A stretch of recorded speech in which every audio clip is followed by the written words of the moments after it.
Bueno, muchísimas gracias, no, la verdad es un placer, sobre todo escuchar realidades, ¿no? Los escuchaba a ustedes y me reía porque no solamente que es cierto, cada uno tiene su corazón en el lugar donde nació, pero también es cierto en las realidades y la coyuntura.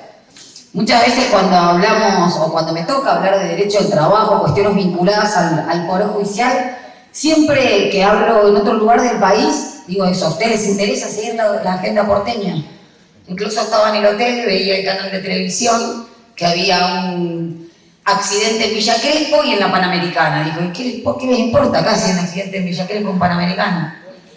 O el clima, exactamente. Pero bueno, la verdad que agradezco muchísimo la invitación del sindicato, las compañeras que me vinieron a buscar. La verdad que para mí siempre es un honor estar en la casa de los trabajadores y las trabajadoras. Te escuchaba atentamente en lo que hablabas respecto de política sindical y materia de género. No sé por dónde empezar porque hay tantas cosas para conversar, sobre todo en la actualidad. Pero bueno, tratemos de empezar por el principio. Venía conversando también con las compañeras desde el aeropuerto y creo que hoy cobra una centralidad fundamental el tema del trabajo y más aún, más importante y más trascendental, las organizaciones gremiales y las importancias en materia de política sindical y política nacional. Recuerdo esa famosa frase, no hay solución gremial sin solución política. Y la verdad que hoy en día, de un tiempo a esta parte, hay una estigmatización muy grande respecto de las organizaciones sindicales. Y esto lo digo ya sea por acción de ciertos espacios políticos o por omisión. Cuando digo por omisión es que yo creo que no ha habido una defensa irrestricta, merecida de las organizaciones gremiales por parte del espacio nacional y popular. Sabemos que desde el 2003 al 2015 hubo una política que fue dirigida a los trabajadores y las trabajadoras. Sin embargo, yo creo que el sujeto político a quien se le hablaba o los interlocutores no era tal cosa. Y esto me parece, permiso, que tiene que ver con un logro cultural muy importante que hubo después de la última dictadura cívico-militar. Si yo les digo a ustedes derechos humanos, seguramente no lo registran o no lo vinculan con el derecho al trabajo o con la libertad sindical de asociarse y agremiarse para poder lograr condiciones de trabajo y de vida, ¿no es cierto? Siempre apelamos o no se nos viene el registro la posibilidad de votar, de ser votado, de elegir, la libertad de locomoción, pero nada vinculado al trabajo. De hecho, ayer en el debate presidencial, cuando se tocó ese tema, que fue el único tema incorporado por consulta popular, ninguno de los candidatos nombró el trabajo. Y yo creo que, así como las leyes son un producto social, también es un producto social lo que queda enquistado, sedimentado en el inconsciente colectivo después de procesos históricos. Y vale aclarar por qué tiene trascendencia hablar de la última dictadura cívico-militar, sobre todo en este sindicato. Y ahora voy a decir por qué.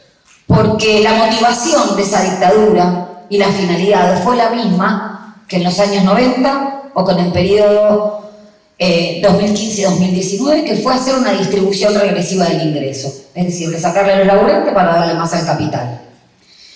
Y la verdad que la historia del movimiento obrero argentino fue fundamental para los derechos y las conquistas históricas de los trabajadores y las trabajadoras, más allá de la decisión política que hubo en la historia por parte del peronismo, que incorporó la remuneración justa, el aguinaldo, las vacaciones, derechos, fíjense, que están siendo fuertemente cuestionados actualmente.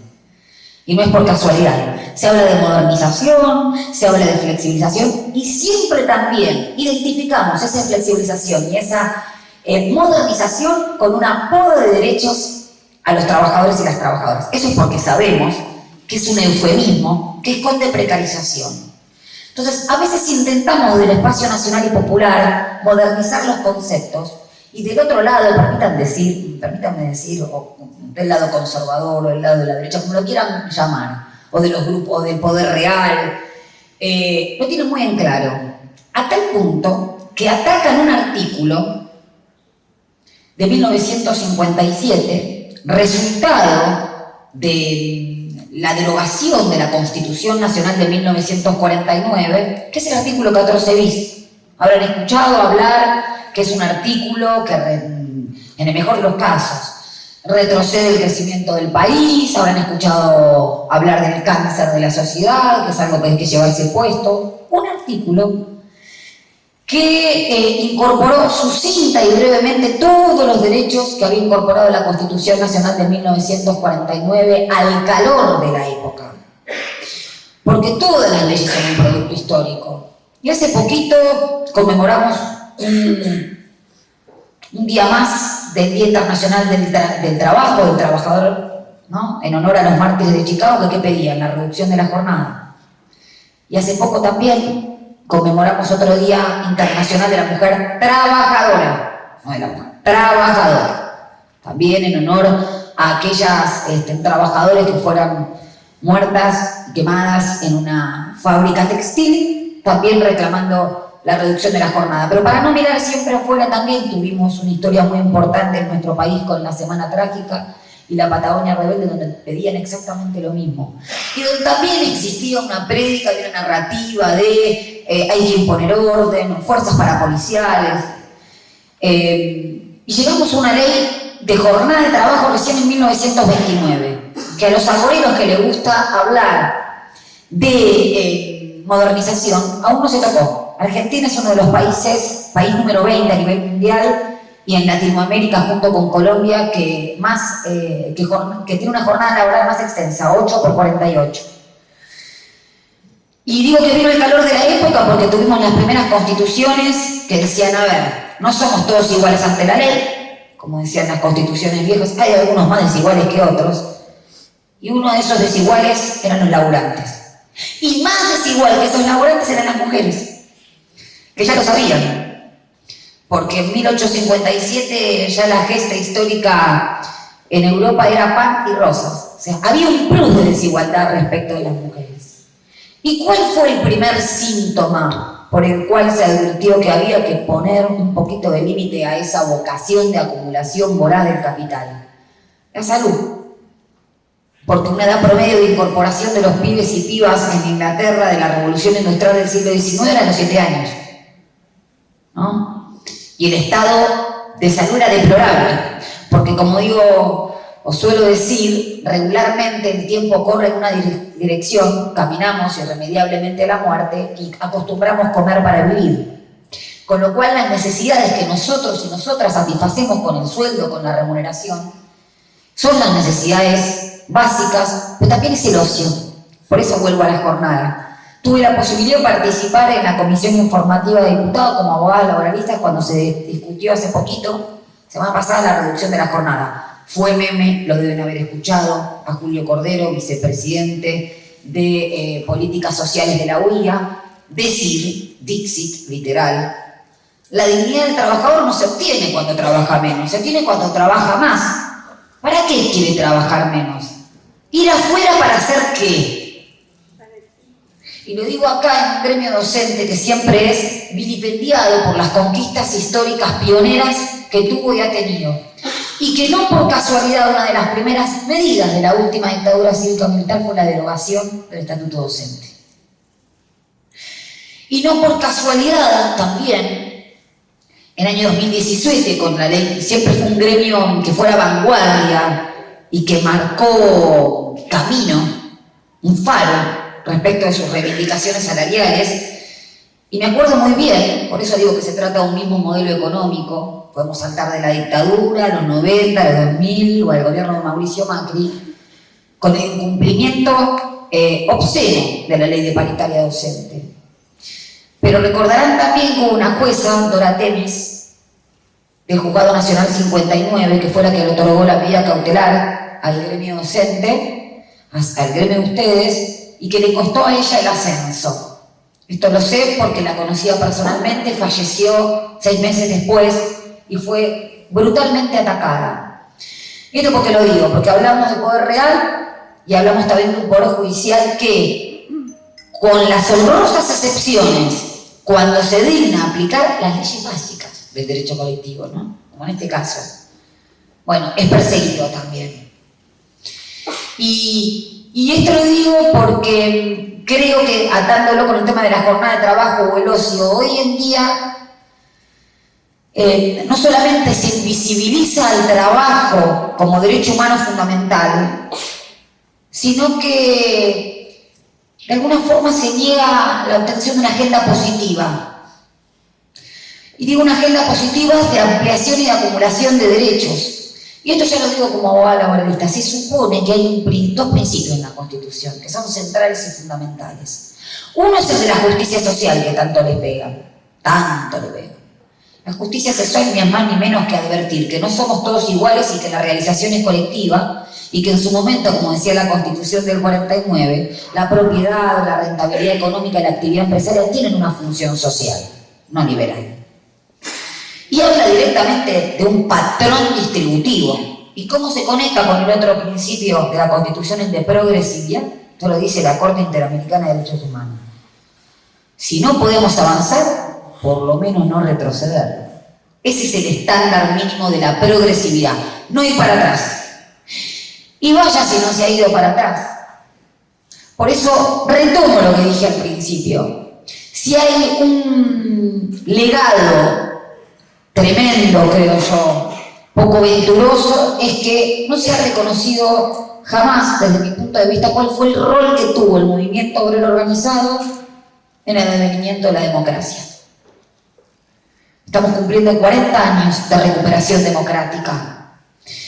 Y déjenme decirles que, por supuesto, no por haberlo vivido, porque yo nací en el año 78, así que incluso preguntaba a grandes referentes del derecho constitucional, ¿cómo se daba en la Facultad de Derecho Constitucional en ese año? ¿Qué se decía? Porque hoy estamos viviendo un momento similar en cuanto a narrativa, discurso y prédica negacionista. Y el otro día tuve una charla que compartí, tuve el honor de compartir con Zaffaroni, y me dijo, simple, se hablaba de un estado de excepción. Entonces te enseñaban el derecho constitucional, te enseñaban el 14 bis, pero te decían que a los fines de retornar al orden y a la refundación moral de la nación, hacía falta suspender esos derechos momentáneamente. ¿Con qué finalidad? Bueno, con volver al orden, con terminar con la inflación y el desgobierno, con la subversión en ese momento. Y pasó algo fundamental, ese 24 de marzo. Nadie acepta graciosamente perder derechos. Primero te los tienen que vender como malos. Y bueno, así como discutimos solamente la pobreza y no discutimos la riqueza, discutimos a las organizaciones gremiales y no discuten a las organizaciones empresariales. Estoy harta de escuchar hablar, pero harta para más, de la burocracia sindical. Yo lo que digo, y lo estamos viendo a nivel de elecciones provinciales, lo que hizo la Corte, empieza a identificar la alternarse con la democracia. Perdón, la república o la democracia se asegura con elecciones libres. Si se elige en 40 años el mismo dirigente gremial, ¿alguien lo discute con el Consejo Directivo de la UIA? Nadie. Entonces, dejemos de arrastrar esa culpa cada vez que tenemos que hablar de los derechos colectivos de las organizaciones gremiales y los derechos de todos y de todas. Yo, por lo menos acá, desde mi humilde lugar, van a encontrar siempre una humilde servidora para defender de manera irrestricta los derechos colectivos, porque hay que hablar poco de las personas y hay que hablar mucho de las organizaciones y de los derechos y de los programas de gobierno. Y a este movimiento obrero le lapidaron la posibilidad de pronunciarse políticamente por el mejor sistema ya en la ley de asociaciones sindicales de 1972, cuando la barrieron en 1976. Y vienen por eso. Ellos tienen bien clarito, chau 14 bis, chau gremios, chau casta, nadie habla de la casta económica. Entonces, yo lo que les puedo decir otra vez, y para cerrar este humilde lugar, este famoso capital lo que quiere no es ningún freno para la acumulación de ganancias. El movimiento obrero es un gran freno para esa acumulación de ganancias. Y ese capital lo que quiere también es perpetuar la desigualdad de género y relegar a la mujer al ámbito doméstico. Porque eso va de la mano, es la tarea de reproducción del capital, las tareas reproductivas de cuidado. Así que hay una gran tarea por hacer, y sé que esta organización gremial siempre estuvo y va a estar a la altura de las circunstancias. Así que acá tienen una humilde servidora para eso.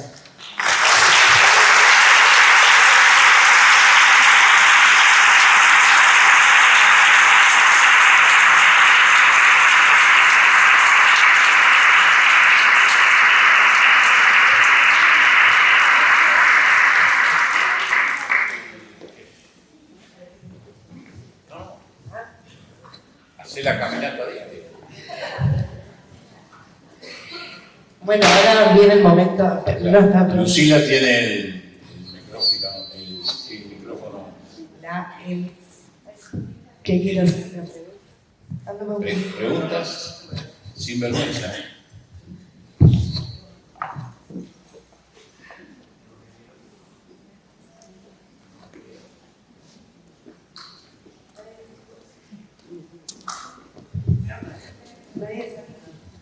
Reflexiones también. Sí.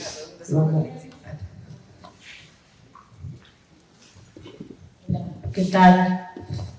Te escuchaba antes decir, supuestamente, legislación que nos quieren vender como libertad. Es preocupante, ¿verdad? Si uno ayer escuchaba La escucho. los debates, el debate presidencial que fue para mí terriblemente una tomada de pelo de la población argentina. Porque uno lo ve desde los derechos adquiridos, ¿verdad? Y ninguno defendió el derecho laboral. Y es altamente preocupante en un país donde me atrevo a decir el 90% defendemos los derechos laborales. Para nuestros jóvenes es preocupante, que son quienes tienen una mirada equivocada al momento de muchas de las cuestiones que vos hoy planteaste hacia esa libertad que supuestamente estaría en varios planos que aterra y asusta, ¿no es cierto? Porque es lo que nosotros estamos buscando también, ¿no es cierto? O sea, una defensa de ellos como ciudadanos críticos, pensantes frente a un mundo que te va a vender frutas, pero tal vez adentro te va a dar lo más podrido que pueda existir. Entonces, la verdad que fue muy interesante tu panorama, me gustó mucho la verdad histórica que hiciste simple, porque no son 2 añitos lo que vos resumiste, y creo que al pueblo le hace falta también un poco de memoria, porque en el medio que me atrevo a agregarte la cantidad de gente que padeció, luchó y sufrió para conseguir derechos. Yo tomo lo fundamental que está resaltando tu nombre, Lorena, que es la memoria. La memoria es la historia y no podés construir futuro si no sabés de dónde viene. La verdad que los derechos no son, yo le digo también soy profesora universitaria, pero digo, no son la piedra filosofal de Harry Potter. El derecho es una relación de fuerza que se hace valer si se conoce. Y siempre recuerdo las palabras de Héctor Recalde, gran maestro nuestro, abogado laboralista, que él me decía, mira Natalia, yo en el año 74, cuando se sancionó, ahora se cumplió el 39, en el 20 de septiembre del 74 se sancionó la ley de contrato de trabajo original. Vaya si hubo leyes que fue un producto histórico. Tribunales de Trabajo Nacionales en el año 1944. La Corte Suprema de Justicia no le quiso tomar juramento a esos jueces porque eran jueces de negros, ¿no? Entonces fíjense lo que molesta este derecho al trabajo, pero me decía, el punto es que ahí los laburantes te venían a tomar examen de la ley de contrato de trabajo. También más, ellos que vos. Eso es lo que quieren sacar. Lo lograron. Sacar la historia y el desconocimiento de cómo llegamos a tener estos derechos. Yo antes hacía una efemérides en las redes sociales, cada vez que se llegaba a un aniversario más del decreto que consagró las vacaciones pagas. Y empecé a ver cómo se empezaba a reescribir la historia. Las vacaciones pagas fueron en 1933. Yo me dedico a esto. No, 1933 fueron para los empleados de comercio. La universalización vino con el peronismo. Pero fíjense la relación que hay entre dictaduras y poda de derechos laborales, que nosotros tuvimos primero el aguinaldo por decreto, un año después por ley. ¿Y quién puso al aguinaldo en cuotas? Compañía, con la ley 17.000 y pico. No es porque lo viví, pero por eso no tengo duda, pero digo, me fascina en el mejor sentido de la palabra ver esta vinculación entre gobiernos neoliberales, o como le quieran llamar, dictaduras y destrucción de derechos de las mayorías, porque vienen también por el derecho de la seguridad social. Labura hasta los 85 años. ¿Se acuerdan las publicidades? Esto yo lo recorté y lo puse en clase. El salario emocional. Casi quedo en posición fetal cuando escuché eso. Eran los beneficios que no se traducían en dinero ni en especie. Era como volver a la forestal, que pagaban por algo. La ley de contrato de trabajo dice que el 80% de la remuneración tiene que percibir en dinero y no en especie. Pero ellos no son originales en ese sentido, encuentran eufemismos. Después, el che pibe que te decía tu abuelo o tu abuela, las categorías, se empezaron a modificar con ya el consenso de Washington, llega el menemismo, los convenios colectivos de comidas rápidas, que la categoría cambiaba por el tiempo, no por la función. Y le llamaron polivalencia funcional. Pues digo, el horror nunca se presenta como tal, que es hacer todo. Y ahora, ¿cómo le llaman? Multiprofesionalidad. Está en la plataforma electoral de Libertad Avanza. Es lo mismo. Por eso digo, el tiempo es un factor que no recuperamos. De ahí la importancia de la jornada de trabajo o de las licencias ordinarias extensas. Y el ocio tampoco, porque justamente me causa mucha gracia cuando hablan, bueno, ustedes quieren derechos laborales zurdos. No tiene nada de malo, primero, ser zurdo, pero aún así, lo que intentamos es, si acaso se puede, un capitalismo sustentable, porque el derecho al trabajo solo existe en un modo de producción capitalista, aceptando que hay posibilidad de que haya alguien que se apropie de tu trabajo. Esa es la primera propiedad de la que no hablan. Y no estoy diciendo ninguna novedad ya. Lo dice, yo tenía un profesor que decía, lo dice el marxista peronista número 1, Carlos, decía, ¿no? Pero lo que quiero decir es que la memoria es central. Y el otro día, o hace una semana, estuve en los 50 años de Cetera, ahí en la EMA, y colegas de ustedes comentaban el horror también que ven en las aulas con la falta de formación respecto a estas cuestiones. Nosotros hicimos una propuesta como Asociación de Abogados Laboralistas Corrientes 7 de Julio, que se llama así por la noche de las corbatas, donde en Mar del Plata desaparecieron varios abogados laboralistas que litigaban contra Loma Negra, ¿no? Y de distinta procedencia política, que tenían algo en común, defendían el derecho de trabajo.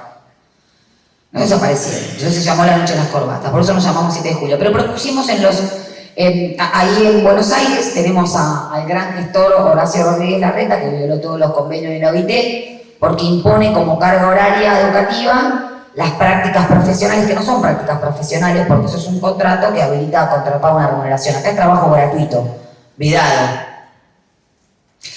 Bueno, presentamos un proyecto para que se dé derechos laborales, nos proponíamos gratuitamente, nos sacaron carpiendo. Entonces esto es lo central, por eso digo, hay algo que hay que instalar, y que yo veo con horror también que no quedó instalado, y que es que el derecho al trabajo es un derecho humano. Está totalmente invisibilizado, por eso lo dije al principio. Fíjense que se incorporó derechos humanos y nadie habla de derechos humanos. Sí se habla de un modelo de producción y trabajo. Yo creo que esa disputa, del mismo modo que se da cuando uno se afilia a un sindicato, se da con las reglas de la democracia. Pero el enemigo lo tenemos bien visible y sabemos por qué viene. No sé si hay algo más triste cuando un compañero o compañera, compañeros, nos piden una ficha de afiliación o intentan querer afiliarse, que escuchar que te pregunten ¿qué beneficios tengo? Ahí, desde el vamos, estamos equivocados. Es muy triste y nos pasa a cada uno, no lo pueden negar. ¿Qué beneficios tengo? Como que el beneficio principal está invisibilizado. Nada más. Tremendo, sí. La pertenencia y la identidad a una organización gremial. Ese es el principal beneficio. La pertenencia y la identidad, por eso digo que ese discurso caló profundo. Los que tienen 40 y pico, como yo, sabrán que los años 90, de pizza y champán, eras un nostálgico si te gustaba la política y venía a hablar si hablabas de sindicatos. Ese fue el principal logro. Por eso digo que no se le hizo justicia al sindicalismo que le hizo su primer paro en abril del 79, que me corregirá. Y después, previo, en el 82, el 30 de marzo del 82, con Lucha y Vuelve. O sea, fue el movimiento obrero. No por casualidad desaparecieron. Claro. Ahora hay un juez nacional, que es el de la foto que le están apuntando, está arrodillado, hay una foto muy conocida que está en la EMA, están apuntando a un pibe que tendría unos 20 y pico años, hoy es juez de trabajo, con un escopeta, ¿sí? Pero digo, la mayoría de los, o más del 50% de detenidos desaparecidos fueron trabajadores. Y empezó antes con Felipe Vallese, dirigente gremial metalúrgico. Yo digo, cerca de la calle del árbol de ese donde se amarró Felipe Vallese, hay una placa abajo, ahí por el barrio de Flores en Capital Federal. Pero digo, esa identidad, esa sensación de pertenencia, no está. De hecho, se cuestionan hasta las cuotas de solidaridad y ahí se mete la justicia, que en términos legales se llama cláusula de agente, por el agente negociador. A ver, en criollo, si te están negociando beneficios, porque a vos se te aplica un salario convencional y todos los beneficios de un estatuto, un convenio colectivo, pagá, porque la cuota de afiliación la paga el afiliado, el no afiliado pagá. Y se hacen acciones judiciales donde se mete este poder judicial que declaran inconstitucional esas cláusulas de solidaridad. Quieren desfinanciar los sindicatos. Por eso a mí también me da tirria, bronca, tristeza, cuando se cuestiona como si solamente pudieran cometer delitos los dirigentes gremiales. Cualquier hijo de vecino puede cometer un delito. Ahora, ¿por qué se le pone el sobrefoco a la organización gremial? Por eso pregunto. Yo cuando me dicen eso, y lo que me asombro también, es cuando me lo preguntan los estudiantes en la facultad, en cuarto año de Derecho, y te hablan de la huelga como extorsión. Entonces me tengo que tomar 40 Valium, untarte el cebo y explicar. Porque es la verdad, porque el derecho es, si no se llega a popularizar el derecho, no sirve.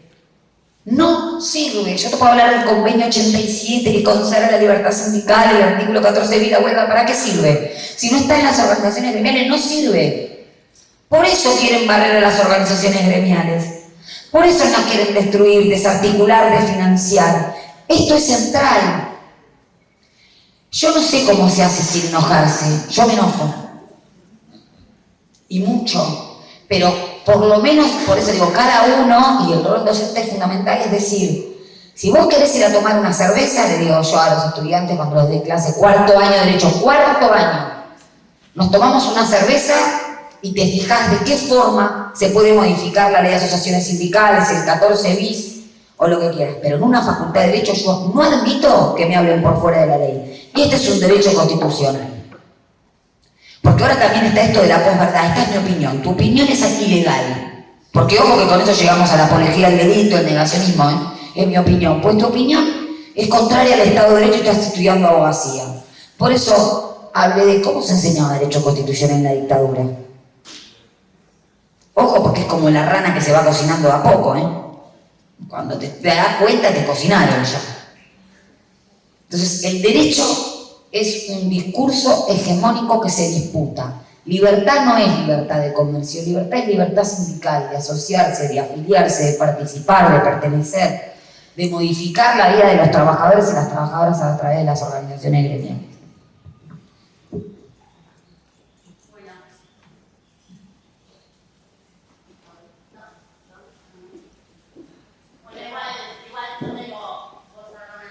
Yo ni te cuento. Bueno, primero que nada, el momento de la memoria central que vos decís, y voy a hablar con mi compañera, el tema de que nosotros podemos hablar de memoria y los jóvenes, los más jóvenes, hoy en día se están formando sin leer historia.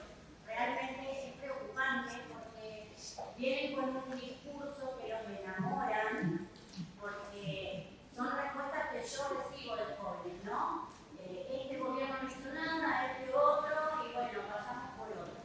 Pero ese vayamos por otro, ellos no miran las consecuencias con respecto a los recortes de los derechos que son sí que quieren hacer, y que obviamente lo están diciendo, porque no tienen tapujos para decirlo. Se lo dicen a la cara a la gente, se lo dicen a la cara a los trabajadores, a los que más tienen, a los que menos tienen.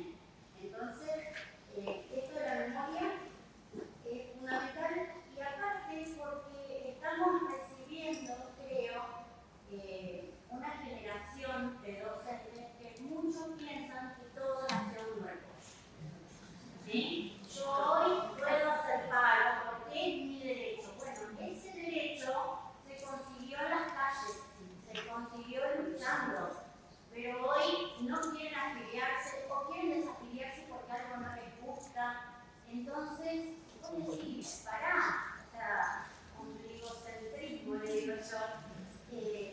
no vas a hacer nada solo, no vas a lograr nada solo.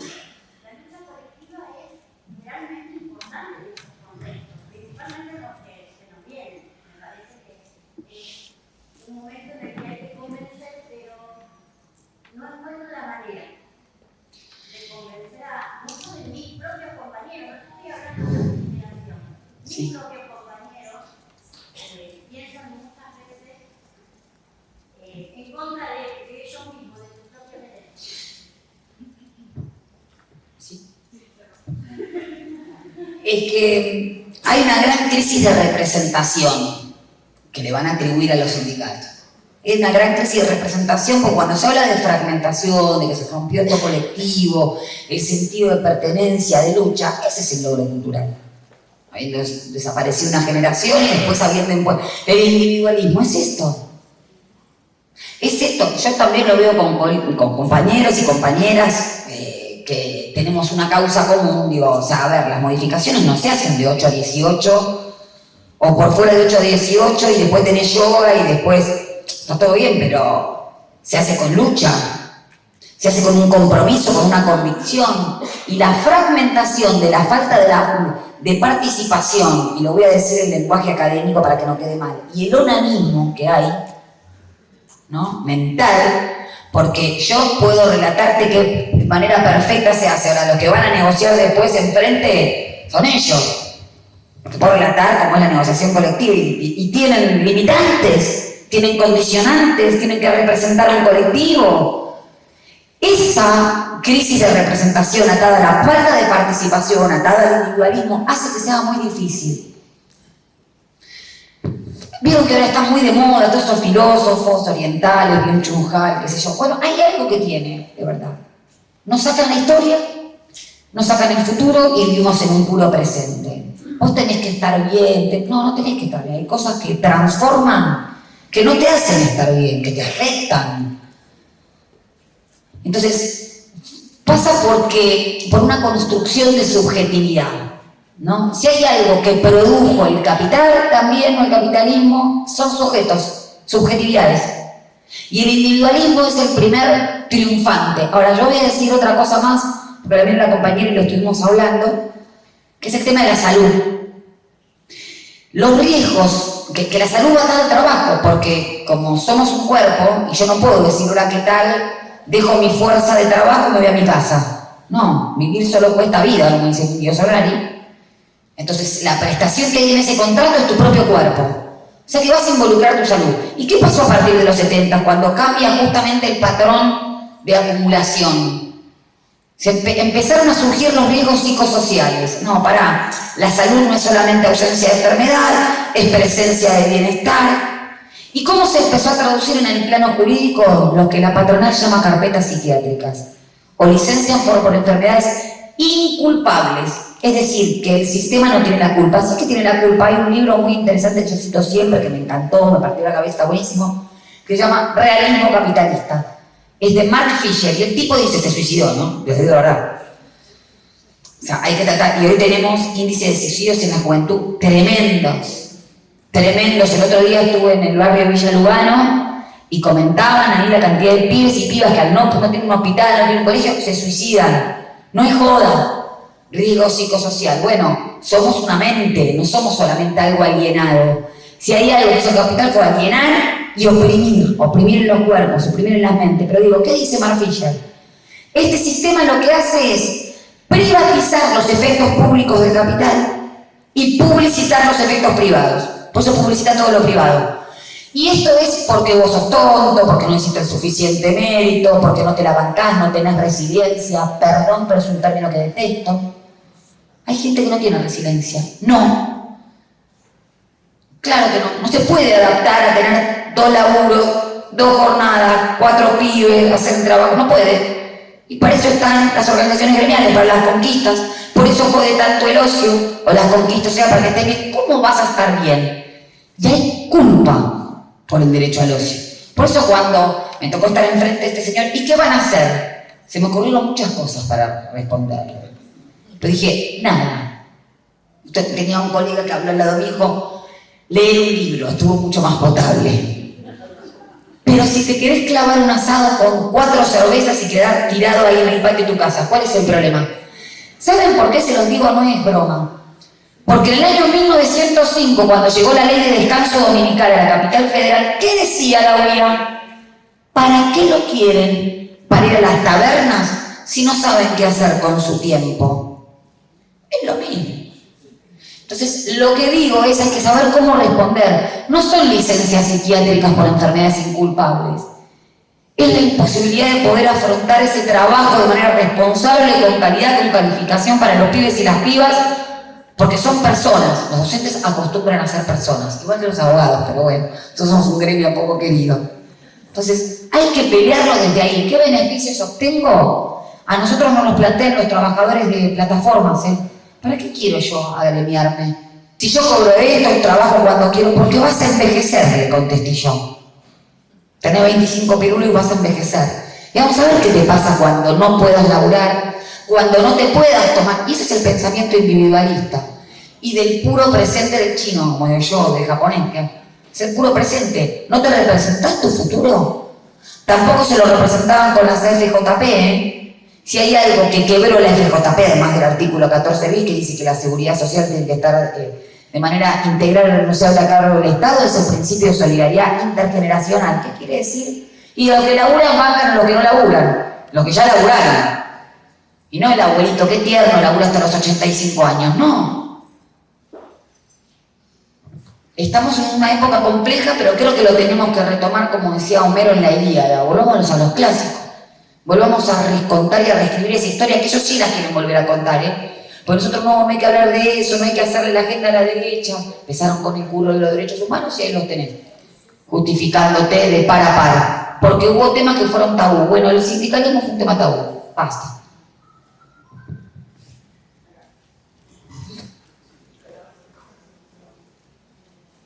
Por otro lado, Natalia, que también yo sigo con la educación. Perdón. Como si fuera tercera. Sí, como si fuera atravesado.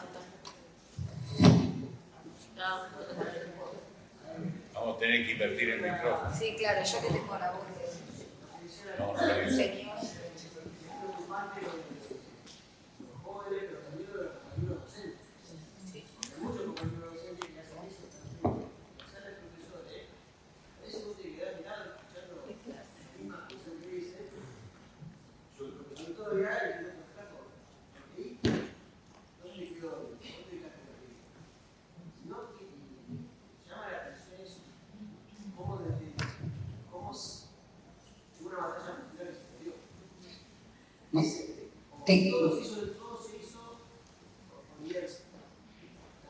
Sí, y sin historia. Tengo familia materna, le comentaba, de docentes. Todas. Mi abuela, mi tía, mi prima. Y también me pasa lo que te debe pasar a vos en la sala de profesores. No, me pasa esto. Afiliate. Le digo yo. ¿A quién voté? No, mirá, la paritaria, 2017. ¿A quién votaste? Y uno tiene atención y dice, jódete. Es que no queda otra respuesta política a eso. Porque pensaste para vos y por vos. O sea, es una tarea muy ardua, por eso digo, recuperar la historia y la memoria. No querer empezar a mitad de camino, no sé si lo puedo equiparar, pero esto, cosa de tratar el conductismo, no se llama. Es como una vertiente psicológica que no trata el problema con sus antecedentes, trata la emergencia, el síntoma. Bueno, acá no tenemos que, puede resultar en la psiquis individual de alguien, pero acá no tenemos que tratar el síntoma. Acá tenemos que ir para atrás. Ellos sí van para atrás, por eso quien quieren quitar derechos sí van para atrás, y reescriben, estigmatizan. Y yo creo que hay que dejar de hacerlo con culpa. Yo también lo veo en colegas que hablan de derecho laboral. Entonces yo terminé diciendo, mira, nosotros cuando decimos abogado laboralista que defiende empresas, no sos abogado laboralista, sos abogado de empresa. El derecho laboral protege solamente a los laburantes y a los sindicatos. Si admitimos que yo soy abogado de organizaciones gremiales, me dedico solo a colectivos, no a algo de derecho individual. Otro de los compartimentos estancos desde la academia.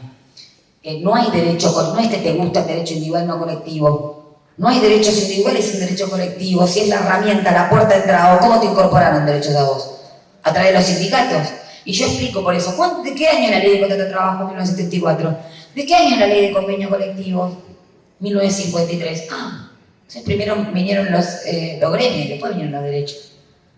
Que se bancaron la prohibición con penalización, que se bancaron la persecución. Es una tarea ardua, pero es por ahí, como dicen los pibes. No hay otro. No, yo pensaba, ¿viste? Cuando vos decías, por el relato que escuchás acá de los delegados y delegadas, que si te tomás varios rebotes, nosotros también cuando visitamos las escuelas, porque un gran desafío que tenemos es lograr que los compañeros y compañeras tomen conciencia de que pertenecen a la clase trabajadora.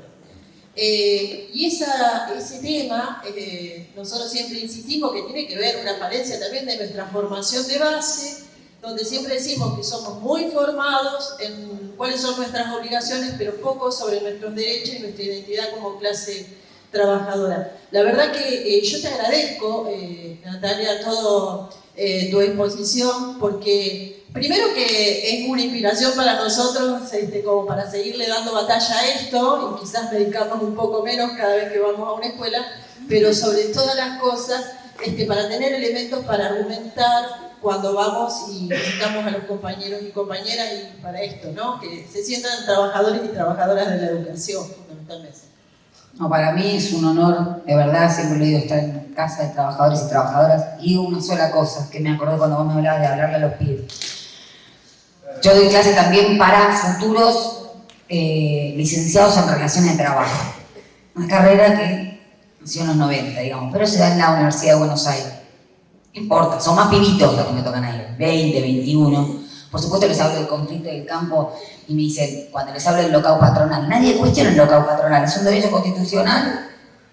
O la libertad sindical del mismo modo que la huelga. Y te dicen, ¿qué es? Pero le decimos, ya no saben quién es, por ejemplo. Yo tenía 4 años, porque estaba en el jardín, estaba también ahí, me tiró en posición fetal. Pero digo, ¿cómo explicarles los derechos? Yo le digo, ustedes, no, mi derecho termina donde empieza el tuyo, con las movilizaciones. Un profesor mío decía, nadie se moviliza en el patio de su casa, ¿no? Tiene que ser en el espacio público. Otra de los grandes tabúes. La huelga, te miden lo que costó. Y sí, si no tiene poder extorsivo no es una huelga, si no tiene poder de daño. Entonces, eso es, y hay que, no lo digas así, mezclarlo. No hay que mezclarlo. Miran el locao patronal a ver cuánto le cuesta a los argentinos y a las argentinas. Entonces yo lo que les explico, eso es mentira, es una falacia jurídica que nos chipea en la cabeza cuando entras a cualquier facultad de derecho. Tu derecho termina donde empieza el mío. Mentira. Porque antes el empleador te hubiese dicho, mi derecho empieza o está en que vos labures 18 horas. Los derechos se arrebatan, se luchan. Lo dijo un alemán, lo digo siempre para que a nadie le agarre el prurito. Boñerin se llamaba. El derecho es lucha. Pero además esto, en las relaciones personales le digo a los pibes, si vos querés estar con alguien y si alguien quiere estar con otro, vos le decís, mi derecho empieza... No. En las relaciones personales se llaman deseos. Somos deseos contra deseos, ¿no es cierto? Hay conflicto. En el derecho se llama intereses contra intereses. ¿Qué es lo que le dije al estimado Julio Cordero cuando hablaba? Porque esto lo decía para beneficio de los trabajadores y los gremios. Le dije, Julio, vos hablas por la UIA, que acá había 3 representantes gremiales, por los laburantes hablan los sindicatos. No emocionalicemos las discusiones. Sí, en las relaciones personales, somos eso que te decía. En el derecho somos intereses contra intereses. Me importa muy poco si son malos, buenos, sucios, no me interesa. Defienden los intereses del trabajo. Y del otro lado se defienden los intereses del capital. Y por casualidad, lo que se produce es o salario o ganancia. No hay otro. Entonces son intereses contrapuestos, va a haber conflicto, otra mala palabra en la sociedad. Hay conflicto, sí. El tema es cómo lo resolvemos. ¿Se puede resolver las trompadas? Sí. No en el Estado de Derecho.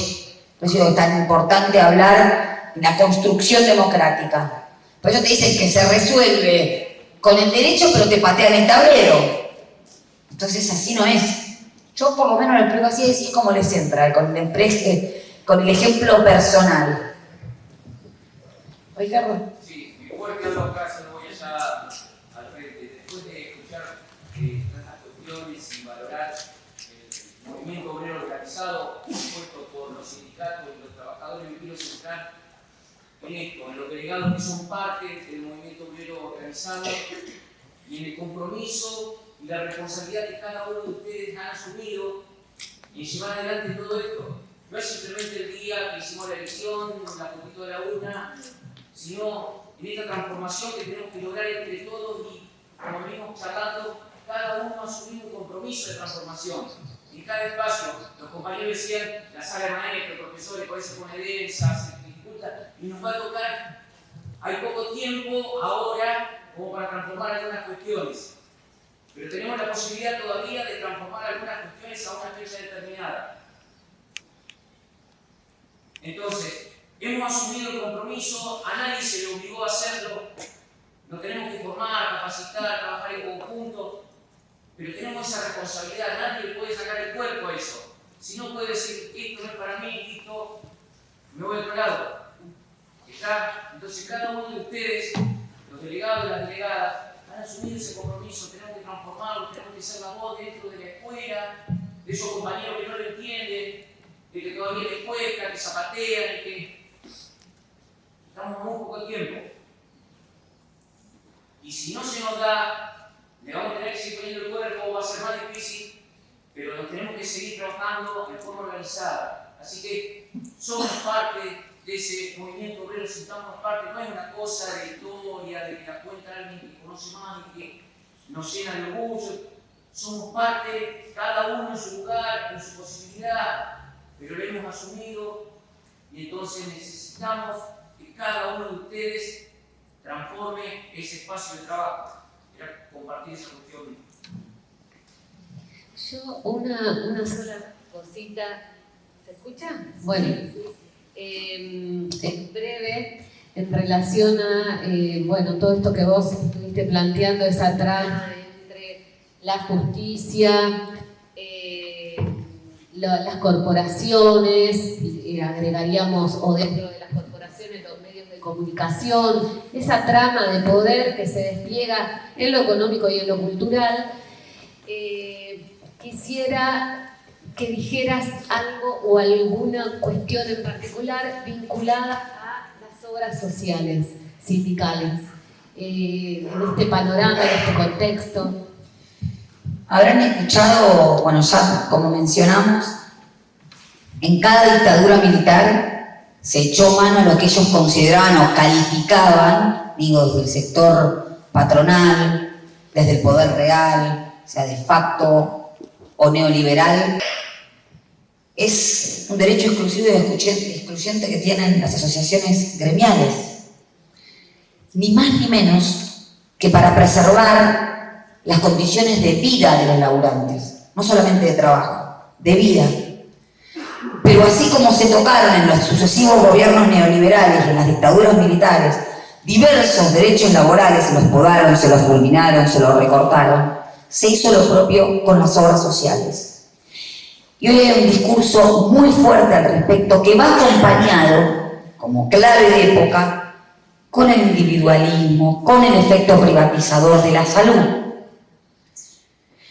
Esa salud que hoy está privatizada y que así como en su momento en los 90 se crearon las universidades privadas y se desfinanció la educación, de alguna forma, se intenta desfinanciar la salud y a las organizaciones gremiales indirectamente a través de la existencia de prepagas.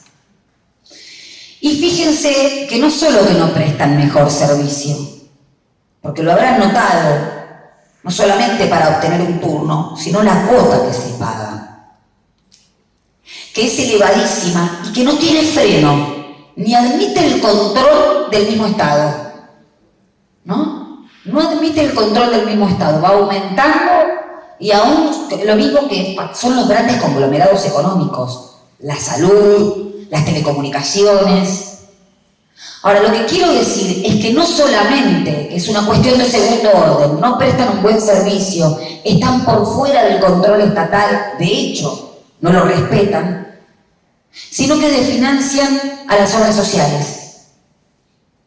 Y déjenme decirles que las obras sociales sindicales también se hacen cargo lo que otro conglomerado económico no se hace cargo, que son las RT.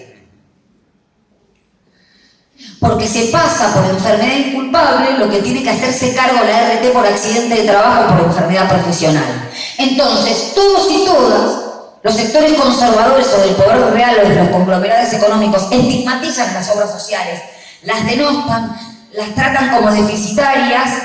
¿Para qué? Para echarle mano a esa obra social. Pero primero la desfinancian. Hicieron lo mismo con YPF, hicieron lo mismo en su momento con Aerolíneas Argentinas.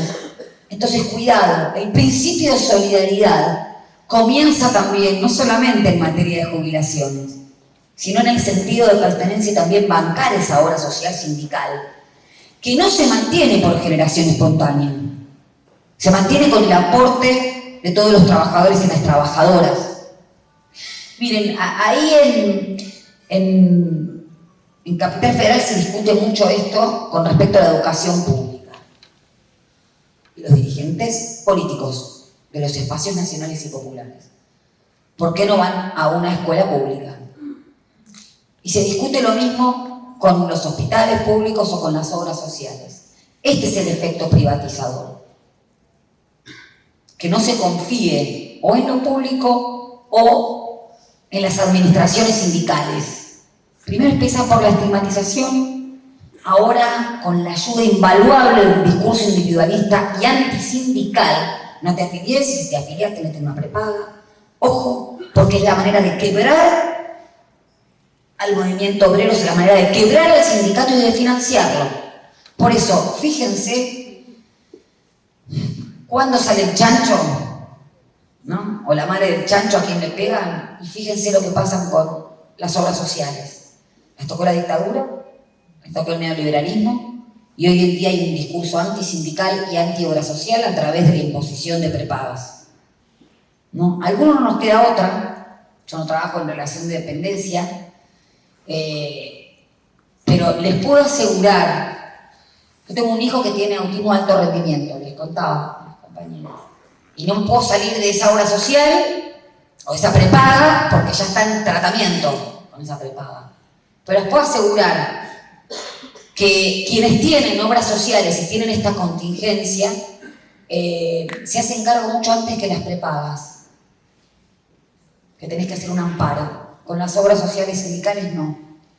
Entonces cambiemos el chip y también socialicemos este discurso, porque la obra social no puede tener una buena prestación si no tiene afiliados. Bueno, muchas gracias, Natalia. Muchas gracias por